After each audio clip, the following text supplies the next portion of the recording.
Hey guys, welcome to your weekly news update for Battlefield 2042. Today we got Stadium back as standalone map, finally, so we talk a bit about this.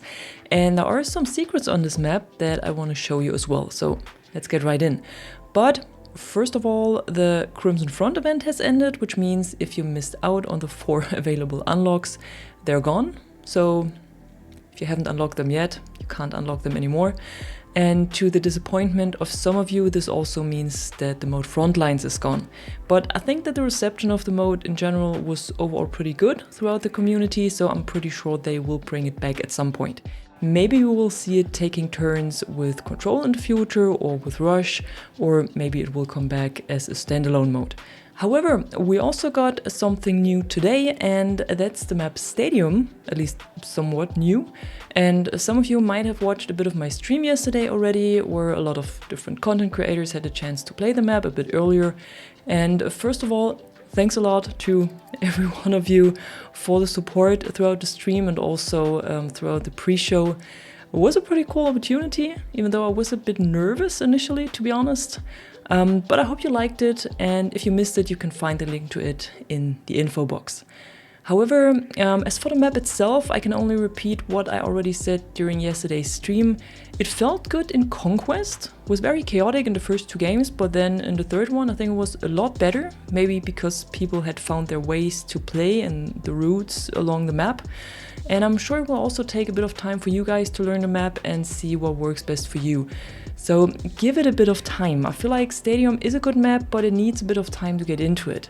Especially because of those many ways to flank and because of the verticality. Then again, Rush did not really feel good. It was either getting steamrolled or steamrolling, and both is not really fun to play. And I haven't played Breakthrough and Team Deathmatch yet, but that's what we're gonna do tomorrow on stream, so be sure to stop by and join in if you want to. If you have played Stadium already, let me know in the comments below what you think about it. I always like to hear your opinions. And if you haven't played it yet, you can now find different modes and playlists for it in the game. So in Conquest as well as in Breakthrough, we have the dedicated 24/7 playlist, and we also got Team Deathmatch right from the start this time. And I think that should be especially interesting because it's the only mode that solely happens inside of the stadium. At least that's what the developers said yesterday. I'm not too much of a Team Deathmatch player, but if that's interesting for you, be sure to check it out. In addition to the Stadium playlists, we got Infantry Conquest and Rush Hardcore over in Portal, and I think these should be pretty much self-explanatory. Rush Hardcore will be switched with the Community Spotlight Capture the Flag on Friday, and we will see a new Friday Night Battlefield experience that will be available for 24 hours, and this time it should be here as a separate tile on the start screen, which means the Friday Night Battlefield player card should be unlockable this time. If you haven't heard of it yet, that's the one right here, and you can unlock it by participating in 15 Friday Night Battlefield matches. However, going back to Stadium, you can also unlock a new player card background here for this one, and that's called Full Circle, and you need to visit 2 locations on the map. The first one are the World Cup banners, and the second one are the top seats row. And I'm going to show you where you can find them so you can instantly unlock them once you hop on Stadium. Alright, so the top seats row is of course inside of the stadium, and that's, I think, up here. At least that's where I'm going now. You just really need to get up here. That's the top seats row. If you're not sure, go all the way up to the top. So this one right here. It's a bit dark in here, but I think you can see it. So you are on top of everything. And then inside of the stadium, you can find the World Cup banners. So these are close to the American spawn actually. I'm not sure if there are some of them towards the Russian spawn as well. Okay, that flashlight's driving me crazy. Just showing you on the map where I am. Basically still in the US spawn, you can find the World Cup banners. And while we are right on the upper floor and on objective C1, I want to show you something else, or someone else, because Mr. Jumpy has returned as well. This little guy has been like a kind of a running gag since Battlefield 3 and appears frequently on Battlefield maps, so he was on the original stadium and I'm really happy they brought him back. Right when you are on C, going towards E1, he's right here next to the bucket and the servers and these yellow whatever boxes. And something else I would like to show you, which is a perfect example here on E1. All across the map you have these explosive barrels, and when you shoot at them for long enough, they will blow up. So this will give you some additional boost that you can use when you're throwing grenades or when you are around with an RPG and there are enemies hiding here somewhere. Just blow these barrels up and they will take damage, or you can even kill them with them. Makes a lot of boom. And besides them, there are also these fire extinguishers on the walls basically everywhere around here. There's another one over there. And you can also blow them up. So if someone is hiding, for example, like you can see them here hiding, just shoot at the extinguisher and then you can deal damage to them as well, or even kill them when they're low on health. And then in addition to this, there is the sprinkler system, and this usually can be found around the staircases. And I'm not sure you can activate it by shooting, but usually gets activated once you blow something up. And that can be used, I mean, you don't really want to use it in a gunfight, I think, in the heat of the battle. It's just, you don't really aiming for this. But if you need some cover, or if this comes up automatically, you know, you can get some cover and try to disappear. Or try to flank or get through. So this can be helpful as well. But what's of course the most helpful thing on this map, especially when it comes to flanking, are of course the many zip lines, and you can really find like a ton of them here. So when you go towards the entrance, you can find 2 of them right there, and they will get you right up on the top floor. You can jump from them and get to any other floor, but if you stay on them, you will get right up to the top. And if you go here and then past the staircases, you will have the elevator sublines hidden, some kind of hidden right here. And on the other side as well, on the other staircase. So this is pretty cool for flanking. This will also get you completely on top of the stadium. And then when you are here inside, you also have these sublines, and they will also get you up here where the seat rows are. But they start on the sand level. So they don't start right at the bottom, but you are on D level here, on objective D level, and you can easily get up to objective C and E.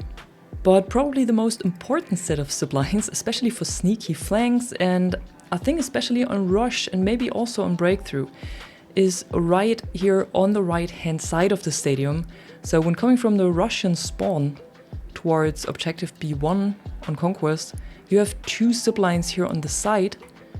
They will get you up on the like ground floor level or sand level, where you have this little balcony right here, where usually the defenders are shooting down in rush.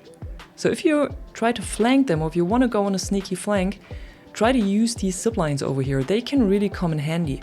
Unfortunately, you don't have them over on the other side, so they're really only on this side. I don't know why they left them out on the other side, but yeah, that's the way it is. Besides this, be aware that Stadium in general has a lot of routes to flank, so you have these entrances here that come from the seats into the stadium. You have these on all floors, so you can really get ambushed and surprised from here. So always keep an eye out on these ones, and keep an eye out in general. There's so many paths where someone can come from, like from here or from the sublines or from the staircases. So that's what I'm meaning by it might take some time to get used to it, because it's like completely different to all the other maps we have played so far. Give it a bit of time. It is a good map though. But what you can't do, and I think that really comes as a relief for a lot of players, is to get up on the roof of Stadium. No matter how hard you try, there won't be any heli to bring you up there. Even McKay can't get you up there. You can't get up there. So there are no camping snipers up on the roof that will snipe you from up there once you are capturing the objective. none of this is going to happen. Luckily, they removed it.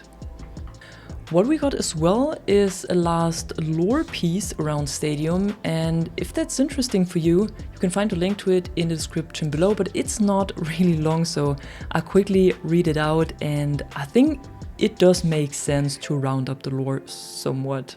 So it's called Sandcastle, and it says, time to return to where it all started, so to Doha, Qatar, where the map Hourglass is located. If you remember the intro of 2042, you know what I'm talking about. Where a crashed satellite ignited a conflict that would consume the world. Doha, the city lost to sand. Sundance, Crawford, Angel, Blasco. Tombstone and Gambit Squad each took it as far as they could. Now it's your turn to pick up the lantern, Nomad Squad. So these four are the Nomad Squad. Your target, the Capital International Stadium. A military presence has turned it into a fortress guarding a secret. But in the desert, you can only bury the truth so deep. The final grains of sand are trickling through the hourglass. See past the mirage, unearth what's been hidden. We don't know any more than that, but I feel like it's kinda a wrap-up of the journey of our nopads, going back to where it all started.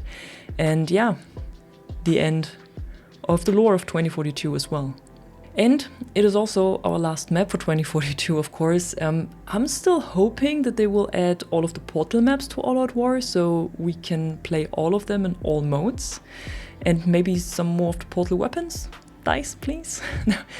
That would be cool, so we still have something to do until the next game comes. However, from here, we are now at the release of Stadium when we're looking at the roadmap.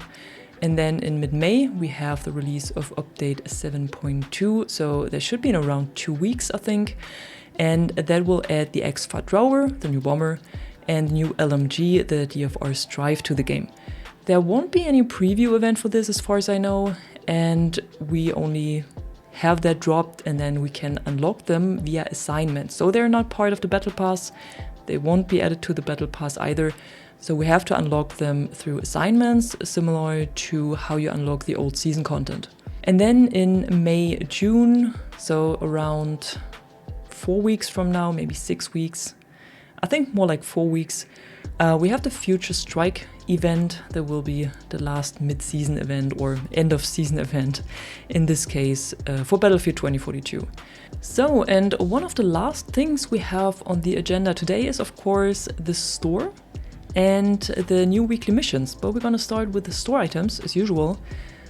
So what was added today is the Day of the Lotus, another one of those black and white bundles, and this one costs 1,750 Battlefield coins and comes with another legendary set for Falk, another legendary skin for the LCMG, which actually looks pretty nice.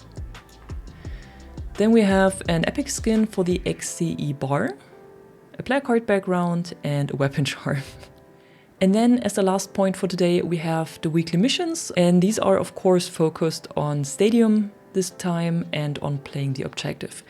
So in the first section, you have to capture or neutralize 3 objectives, then do 10 kills or assists and play 1 round of Stadium. Then once the second section is unlocked, you have to do 20 defensive kills and assists. So stay inside of an objective or inside of a sector at least that your team is holding, so it has to be blue, and then you kill enemies inside of it. It should count as a defensive kill. Then you have to do 7 revives on objective areas. That's important. Has to be on the objective areas, which shouldn't be too hard to do on Stadium actually. And then spot 50 enemies. So either use the Tox, Proc Sensor, Pike, or maybe even Casper's drone. Do all of this either on Redacted or on Stadium. I would recommend Stadium because it's new, and this should be done in no time. Then in the third section, you have to win 2 rounds of Stadium. Let's hope this won't take as much time as the frontline wins. And then you have to earn 10 combat and objective ribbons. Combat ribbons are earned by dealing damage to vehicles or simply doing kills. And objective ribbons should be self-explanatory, so by capturing, neutralizing and holding objectives. And as the third mission, you have to do 50 kills from a distance of 25 meters or less, which also shouldn't be much of a problem on Stadium. And then as the bonus mission, you simply have to capture or neutralize 8 more objectives, but this time you have to do it on Stadium. The first one here on the first section, it doesn't matter, but for the bonus mission, it does matter, it has to be done on Stadium. And that's week 7 done. It shouldn't be much of a problem, I think. If it should be any problem, remember that you can do all of these missions in portal modes against AI. Just use one of my codes that you can see here and insert them into the Experience tab on Portal, and then host your server. Don't forget to enter a password if you don't want to be disturbed. And I also added the Stadium map to these Portal experiences already, except for Rush, because for Rush, Stadium was not available yet. So in case you want to make your first steps in a more safe environment and learn the map before getting into multiplayer, you can do this. And that was it for today. I hope you enjoyed the video, and if you did, be sure to drop a like or comment below and subscribe to the channel for more content like this. Until then, thanks for watching, and thanks to my members for the additional support. I'm the Catwoman, and you are awesome.